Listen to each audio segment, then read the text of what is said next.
Olá, queridos alunos, nós estamos agora na terceira aula na matéria de homilética. Estamos aqui na Unilogos, crescendo cada vez mais. Espero que vocês tenham gostado das aulas anteriores. Vamos continuar a nossa conversa séria sobre a questão da pregação. E hoje nós vamos para o capítulo 4, que é a arte de pregar. A arte de falar em público, ela foi desenvolvida pelos gregos com o nome de retórica. Tá? Isso surgiu e cresceu cada vez mais. E aí na apostila nós temos o conceito de retórica, que significa a arte de falar bem, de se comunicar de forma clara, a arte de conseguir transmitir ideias com convicção. Tá? Bom, mas aí é praticamente a mesma coisa que pregar, né? Não é a mesma coisa que pregar. A gente vai vir para frente aqui. Tá? No início, quando não se pensava, né, nesse conjunto de técnicas para falar bem, de persuasão, pessoas usavam isso para discursar publicamente. Eram aqueles bate-papos abertos nas praças, nos mercados. Mas só que com o tempo a coisa foi preciso que ela fosse se organizando. E esse nome retórica foi o nome dado para que a gente pudesse ver, então, olhando com um olhar histórico para a Grécia da época, que foi o berço da cultura mundial no tempo que Jesus Cristo veio, foi se desenvolvendo a ideia de que a coisa precisava ser mais organizada, foi se crescendo. Quando ela chegou no mundo romano, se transformou em oratória.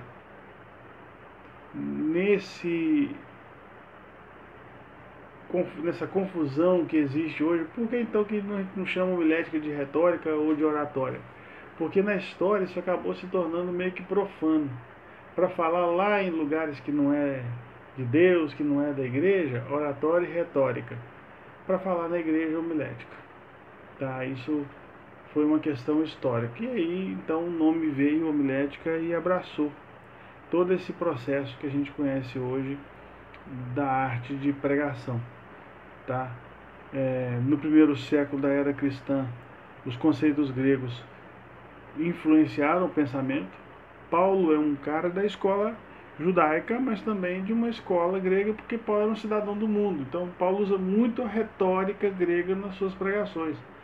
E como muita coisa que Paulo fala foi citação, ele foi citando e alguém foi escrevendo, então você praticamente, quando lê as cartas de Paulo, você está lendo um texto de retórica grega, de oratória grega, porque ele escrevia para lugares gregos, como Corinto, Filipos e outras cidades assim que tinham uma influência grega muito forte na sua cultura. Tá bom? A partir do século IV, essa influência estrutural na pregação já começava a ser sentida. Influência de quê? Influência da retórica. A ser sentido também no seio do cristianismo. Por quê? Porque muitos dos que aceitavam Jesus se tornavam teólogos, quer dizer, estudantes, e começavam a debater teologia, conversar teologia num ambiente mais aberto, mais natural, não no nosso ambiente acadêmico como tem hoje. Você percebe que eles já usavam um pouco disso. Foi o caso de Justino Marte, foi o caso de Clemente de Alexandria, Orígenes, Agostinho, Ambrósio e muitos outros que tinham essa retórica como algo comum na vida deles, porque assim eles cresceram nessa escola que não havia até então a homilética. A retórica ensinada na Grécia Antiga pelos sofistas teve origem na Sicília, no século V a.C., através do filósofo Córax de Siracusa, discípulo do filósofo de Hipódocles Corax. E com ele, então, definiu a retórica como sendo criadora da persuasão e formulou para ela uma série de regras. Ele organizou ali as regras. Por quê? Com a finalidade de orientar os advogados. Tá? Olha que interessante. Se você ainda não assistiu ou não foi a um júri popular para ver um advogado se portar diante de um juiz, diante do auditório, diante do júri, diante do promotor, é interessante que você um dia assista.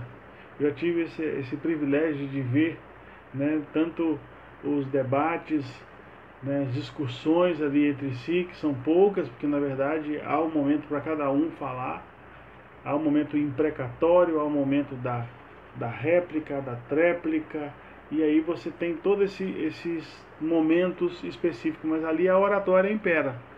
Eles têm que convencer um grupo de jurados, tem que persuadir.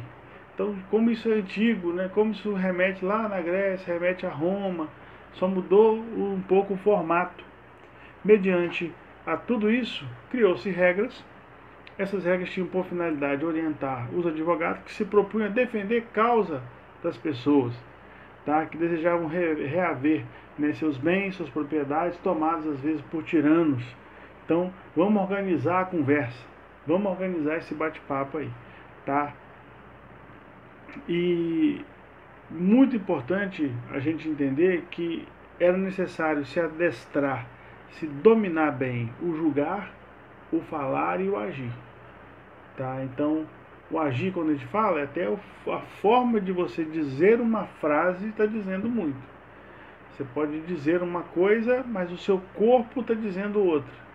Então, isso não é uma coisa nova, isso é uma coisa antiga. Se percebe quando o pregador está cansado, se percebe quando o professor está cansado numa sala de aula, se percebe quando a pessoa está com uma emoção abalada. Então isso tudo é parte de todo um jogo retórico, oratória, tá? Por que não dizer homilético também, tá bom? A partir daí a palavra retórica passou a ser usada no campo da comunicação para descrever o discurso persuasivo, tá? O discurso persuasivo, quer escrito ou quer falado, tá? Por isso que eu falei que Paulo usou muita coisa escrita que ele ditava. Como ele era um ótimo orador, então sem dúvida alguma muito do que nós lemos tem aquele perfil assim de escrita. Quer ver uma coisa que é intrínseca à retórica grega? É a citação de listras, né? De listas. Você tem lá, o amor é paciente, o amor é isso, o amor é aquilo, mas o amor não faz isso, não faz aquilo, não faz aquilo outro. Em Gálatas você tem os frutos da carne são isso, isso, isso, isso. Os do Espírito são isso, isso, isso. São listas. A retórica grega gostava muito de usar essa metodologia, tá? Grandes filósofos usavam isso, como Platão, Aristóteles, e um dos grandes oradores da história, segundo os grandes historiadores, foi Cícero, né? Então, um filósofo grego que viveu de 106 a 44 antes de Cristo, tá? Então, tá aí pesquisa para você fazer para conhecer grandes homens da oratória. Mas e o conceito de homilética? Onde que entra nesse negócio? Homilética vem de uma palavra grega, homiléticos, que é sociável. O termo homilia dá a ideia de relacionamento, de conversa, tá? Essa palavra homiléticos, ela vem de um verbo que significa estar em companhia de. Então, considerando que a sociabilidade, lembra que eu falei em umas aulas passadas sobre a simpatia, rolar uma empatia. Então, a sociabilidade da comunicação está intrínseco à homilética. Como é que você conversa com uma pessoa que você não tem simpatia? Então, isso faz parte de todo esse processo, tá? Em outras palavras, homilética é a arte de se relacionar falando. Então, homilética é a arte de pregar. Quando a gente está pregando, a gente tem que ter essa persuasão, esse carinho, essa simpatia com as pessoas, tá bom? Nesse caso, né, é preciso dizer que o pregador que deseja se aprimorar na arte de pregar, ele tem que se aprofundar no estudo da homilética. Como eu disse, a relação entre homilética e retórica é praticamente muito parecida. Porém, a retórica ela pode ser usada para vários fins. Você tem retórica na política, você tem retórica na advocacia, você tem retórica em tudo quanto é canto. Mas, no púlpito de uma igreja, quando o assunto é pregar a palavra-chave não é retórica, a palavra-chave é homilética. Tá bom? Pastor, então eu posso estudar, professor, eu posso estudar retórica? Posso estudar, fazer cursos de oratória? Pode fazer. Você vai somar muito porque a sua base está sendo agora a homilética, tá ok? Daqui você vai ouvir algumas coisas aqui da retórica e você também ouvirá coisas da homilética lá no curso que você for fazer, tá bom? Então a homilética usa apenas argumentos pautados pela Bíblia e conta com a atuação do Espírito Santo no convencimento do ouvinte. Não tem aquela preocupação de persuasão a ponto de todo mundo sair dali mudado. E começa, não. A retórica tem essa preocupação. Já nós sabemos que quem convence é o Espírito Santo, tá bom? Já finalizando então essa parte do capítulo, a estrutura do sermão é mostrada aqui para você ter uma ideia da estrutura que se propõe na homilética na hora de preparar um texto para ser então narrado diante dos ouvintes e os ouvintes entenderem, que é o título, o texto que vai ser lido, o assunto vai ser trabalhado, introdução, uma proposição, né, que é um intermediário ali entre a introdução, a gente vai trabalhar isso um pouco mais para frente, a questão da frase de transição, que é aquela frase que vai narrando os pontos, né, para haver uma mudança de vida é necessário que, dois pontos. Aí você vai falar. Aí no segundo ponto, então, amados, para haver uma mudança de vida é necessário que. Então isso também você vai ter envolvimento com isso mais para frente. O desenvolvimento do sermão são os pontos, aí tem as subdivisões dos pontos, as ideias dos pontos. Então vamos chegar nisso aí para te explicar. E conclusão, tá? Com aplicação. Sempre voltada para. Aí entra a questão da persuasão que nós temos falado constantemente nas aulas. A aplicação ela leva a esse sentido, leva com que você entenda e capte o que foi falado e agora é hora de agir. Qual decisão será tomada? Né?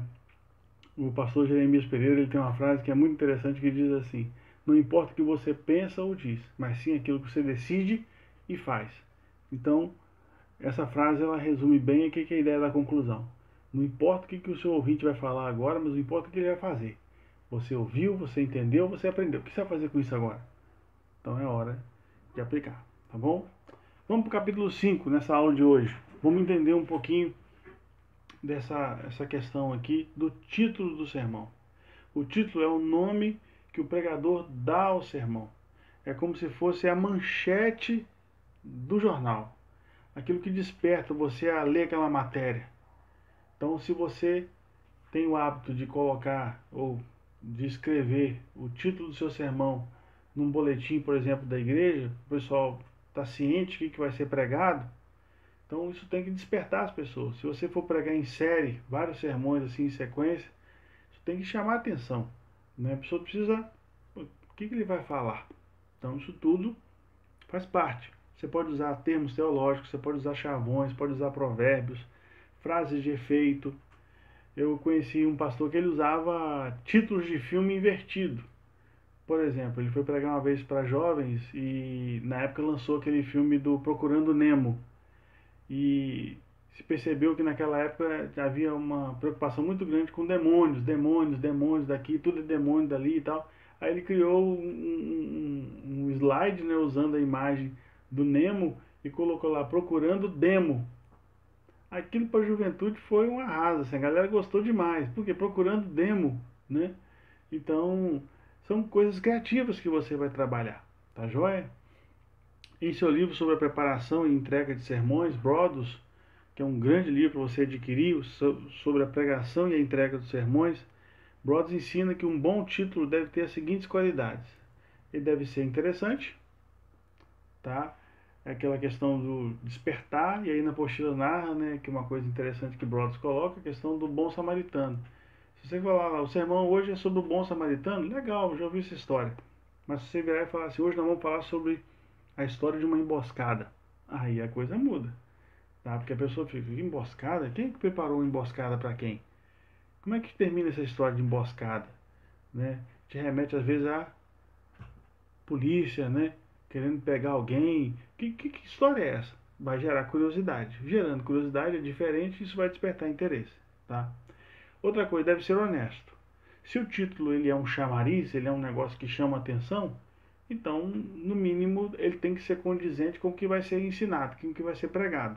Porque, o contrário, é desonesto o que está sendo falado aí, então, tá? Outra coisa importante que deve evitar a vulgaridade. Cuidado com algumas frases. algumas coisas. Às vezes você está querendo pegar alguma frase que saiu na manchete de um jornal, saiu numa capa de uma revista. Cuidado, tá? Isso pode ser prejudicial, tá? E depois, para voltar, lembra o pastor, lembra o pregador, você que está pregando, palavras são flechas. Depois que você solta, não tem como segurar mais não. Então, imagina isso escrito num boletim de igreja. Imagina isso aí sendo gravado. Então, tem que ter muito cuidado, tá? 4 perguntas que ajudam você a criar títulos melhores. Essas perguntas são de Rick Warren. Rick Warren, ele tem cursos sobre pregação muito bom, e ele, nesses cursos, ele fala sobre essa questão. E a primeira pergunta que ele faz é: o título prende a atenção das pessoas? Tá? Ele prega muito em séries, Rick Warren. Então ele usa séries para poder ficar assim, às vezes 1 mês, 2 meses, trabalhando um assunto com a igreja, conversando com a igreja.